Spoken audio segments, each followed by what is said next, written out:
All right, so Dell is coming out with some interesting laptops at CES this year. I'm gonna kick things off with the Alienware M16 R2. Now, this is the revised model for 2024. There are some really interesting design shifts for this year, which I'll get to momentarily. And then there's the new XPS lineup from Dell. We have the XPS 13, 14, and 16, which I think is gonna be one of the most polarizing laptops for this year. I'll talk about my thoughts a little bit later in the video, but yes, let's kick things off with the M16 R2.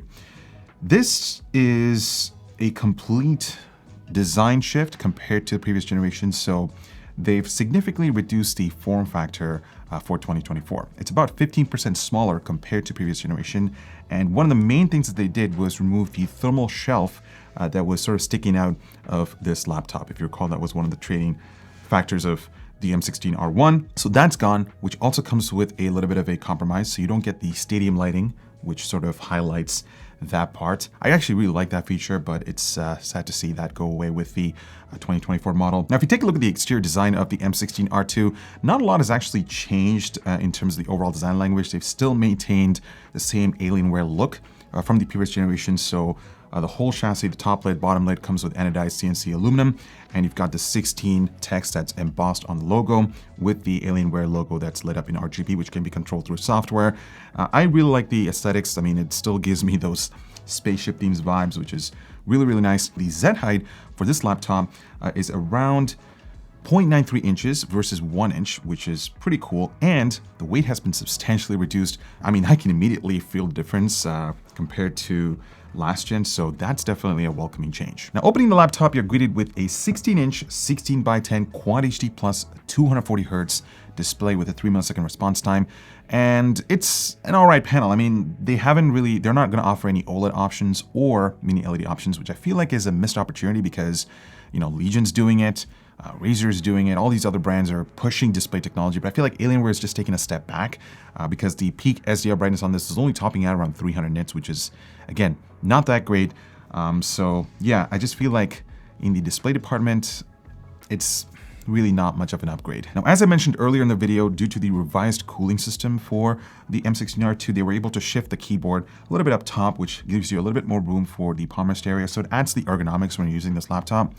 And they also eliminated the low profile mechanical switches for the R2. So they've stuck to the good old standard switch profile, which offers 1.8 millimeters of key travel. So it sounds great, it feels great, yeah, it doesn't have that tactile click.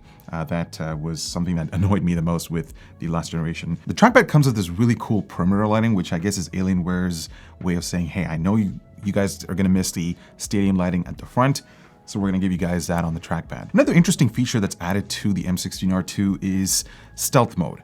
Now, this essentially is a quick hotkey that's programmed to the F2 button that essentially turns off the RGB lighting. It disables the halo lighting around the trackpad, converts the RGB into white, and essentially puts it into silent mode. So this essentially, you know, obviously it's going to cut down the power levels, but it is something that's used to sort of prolong the battery life. And I love this implementation because if you're taking this thing from your desktop setup and if you're just taking it to a coffee shop, you just instantly hit that button over there and boom, you're just automatically set for that stealth mode feature where there's absolutely no RGB, it just easily fits into any environment, which I kind of like. So that's a thoughtful feature, Alienware. Now, if you look at the port setup for the M16 R2, just like the previous generation, some of them are located at the back. So you get HDMI 2.1 power in, USB-C 3.2 Gen 2, Thunderbolt 4 Type-C, a couple of USB-A ports, micro SD, RJ45, and a headphone jack.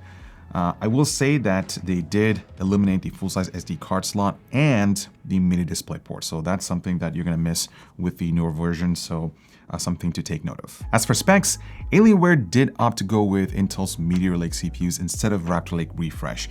So you can get this with either a Core Ultra 7 155H or a Core Ultra 9 185H processor. It comes with 16 gigabytes of dual channel memory as base, and then you can configure it up to 64 gigabytes, which is pretty neat.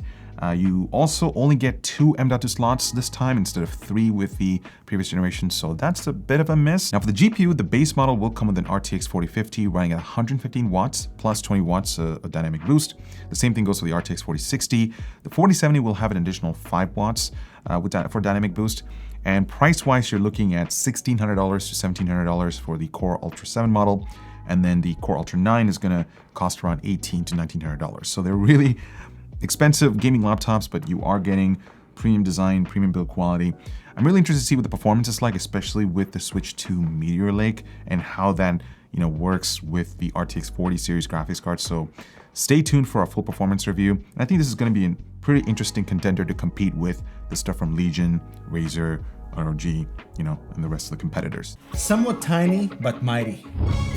The classic vending machine case is now slightly bigger to support your massive GPU obsessions with a built-in stabilizer clip and a 280mm all-in-one cooler with a 140mm fan fitment on all mounts. The best part is it can't fit a micro ATX motherboard with some limitations, but a full-size ATX power supply is not a problem. We have fine dust filters everywhere and that interesting LCD panel for memes or system info complementing all the hardware on display. The new Tower 200 in 5 colors. Check it out below. All right, so now I think it's a great time to transition and talk about the new XPS laptops, particularly the XPS 13, 14, and 16. Now, Dell is going through a little bit of a rebrand for these models because they just want to simplify things. So if you recall, the XPS 13 Plus was introduced a while back, which was sort of, I guess it was concept design. They were just testing waters to see what people think. I guess the majority of people love the design, so they decided to just take that approach and apply to the bigger form factors. So the XPS 13 Plus is now going to be renamed as the XPS 13. And then we have an XPS 14, which is sort of like the middle child for the lineup. And then the largest form factor is going to be the XPS 16. There's not going to be an XPS 17 or XPS 18 for 2024. It's just 13, 14, and 16. Now, XPS laptops have always known for their premium designs, and this year they're taking a completely different approach with the styling, and they've kept it consistent across all 3 form factors. So the chassis is made out of CNC machined aluminum with Gorilla Glass 3 for the display. It's just super minimal design. I actually really like it. They're trying to make a statement with the newer design IDs for these chassis. It also comes with a torque hinge design, so you can open the laptop with just one hand, and it's super smooth and it's very rigid. You also get 2 color options to pick from. You have platinum and graphite. And the cool thing is that the color sort of transitions really well into the interior space, so you're not just getting a 2-tone finish, but rather something that looks consistent across the board. Now, these laptops are ultra thin, so from a portability standpoint, you're not going to have any issues lugging these laptops around. Now, one of the most interesting design features of the XPS lineup is the included edge-to-edge keyboard layout. So this allowed Dell to essentially jam in larger keycaps, but also you get a touch capacitive function layout. So there's no physical keys to map your function keys or anything like that. It's all capacitive, which is a bit of a deal breaker for me because when you are using applications that require those function keys instantly, like the escape button or Alt F5 to refresh or Alt F4 to quick, the whole experience is just going to feel awkward. And I feel like capacitive, especially for a laptop, is just a no-go in my opinion because it could break. It's definitely, something that could potentially fail in the years to come. And it's just nowhere close to having a physical button. It's just a fact. I feel like Dell could have learned a thing or two from Apple because when they dropped the Touch Bar for the MacBook Pros, I mean, we all know how that went. It was a complete failure. And so they brought back the physical function layout with physical buttons with the new MacBook Pros. And suddenly it's like the best laptop that people love. But here it's like, I feel like history is repeating again. I'm not quite sure about how this capacitive layout is going to work. And Dell's whole reasoning behind this design implementation is that it allowed them more room for a better thermal solution, which I don't know if I'm completely buying that, but I'll definitely, validate the temperatures and all that stuff in the full performance review. So definitely stay tuned for that. The keyboard itself looks pretty cool. I do like the edge-to-edge design layout, especially because it gives you larger keys, and you also get dedicated Windows Copilot button that'll give you instant access to the suite of Microsoft's AI tools. And another interesting feature is, of course, the Seemless glass touchpad. Now, this is a sleek glass material that spans across the entire palm rest area, and yet it comes with active touchpad that stretches from the Windows keys to the back arrow key, and it comes with haptic feedback. So the overall fit and finish of this seems polished, and I really like this implementation. It's kind of nice, but I have to spend more time testing out this new trackpad design to see if it's actually any good and if it, causes a bit of a bottleneck from your everyday productivity use case. So yeah, it's cool. I like the clean aesthetics of the XPS lineup, but I'm really curious to know what you guys think about this whole lineup. It's quite polarizing. I'm pretty sure some people like it, some people don't like it, but yeah. I'm somewhere in the middle. Now, a couple of other things to add to the XPS 14 and 16 is that they come with front-facing speakers. So the 14 comes with 2-watt woofers and a 2-watt tweeter setup, whereas the 16 comes with 3-watt woofers and 2-watt tweeters. And if we move on to the displays, the XPS 13 comes with a 13.4-inch 16:10 3K Plus OLED panel. You can also opt for a Quad HD Plus or Full HD Plus IPS panels. The XPS 14 comes with 2 display offerings, so you get 1200p or Full HD Plus at 120Hz IPS with a peak SDR brightness around 500 nits, and it also comes with an OLED panel at 120Hz with lower peak SDR levels. The XPS 16 starts with a 1200p display with the same 500 nit 120Hz IPS panel, and it also offers a 4K plus OLED panel with a 90Hz refresh rate. So it's a bit of a step down from the 14 laptop. So yeah, I personally would pick the Full HD Plus 1200p 120Hz display all day, any day. Now I'm going to switch to a bit of a rant mode here because I'm a little bit disappointed with Dell's approach for the port selection for the entire XPS lineup. So if you start with the XPS 13, you're only getting 2 Thunderbolt 4 Type-C ports. You don't get a headphone jack or even a full-size Type-A port. They've definitely cut back on the ports with the smallest laptop. Now what's even frustrating to me is that when you look at the 14 and the 16, they've taken away a full-size SD card and replaced it with a micro SD card slot, which is a huge slap in the face for creators because it's one of those laptops that's catered towards, you know, those photographers who want a thin and light, premium built Windows laptop that can take with them wherever they go. And eliminating that core feature is just it's a big slap in the face, guys. And I'm honestly frustrated. At the moment I saw it when I was briefed at New York City for these laptops, I was just like, come on guys, why'd you do it? You know, that was really sad. Both the 14 and the 16 share the exact same port setup. So you get Thunderbolt 4 Type-C, I believe it's 3, along with a headphone jack, and that's about it. You don't get HDMI, you don't get any of the other stuff. So yeah, you have to embrace dongle life if you decide to pick either of these laptops. I'm kind of pretending as if I have these laptops in front of me, but I don't, but you know, you get the idea. Now, the last thing to cover here are the specs packed under the hood for these laptops. So I'm going to refer to my phone over here because there's just a lot to cover.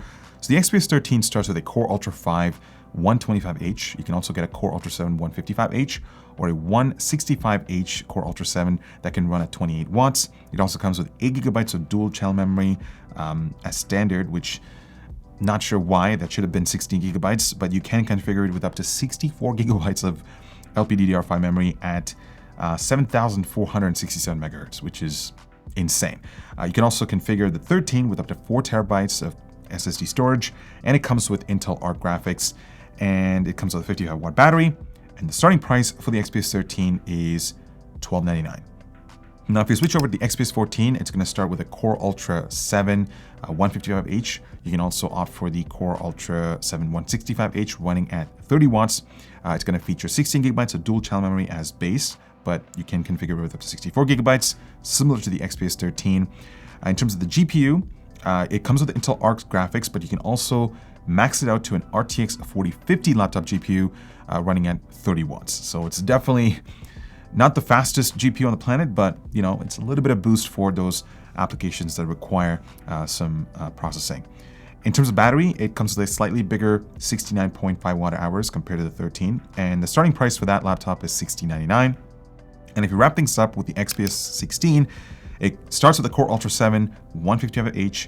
You can get a 165H or a Core Ultra 9 185H running at 45 watts, 16 GB of dual channel memory as base, but can be configured with up to 64 GB, 4 terabyte SSD storage. As for the GPU, the XPS 16 is going to come in a few different options. So it's going to start with Intel Arc graphics, but you can also get an RTX 4050 running at 50 watts, RTX 4060 running at the same wattage, and an RTX 4070 running at 60 watts. So it's not going to break any gaming barriers. This is not a gaming laptop in the first place. It's just there to sort of help you guys with a little bit of GPU processing power if you're using applications that require that.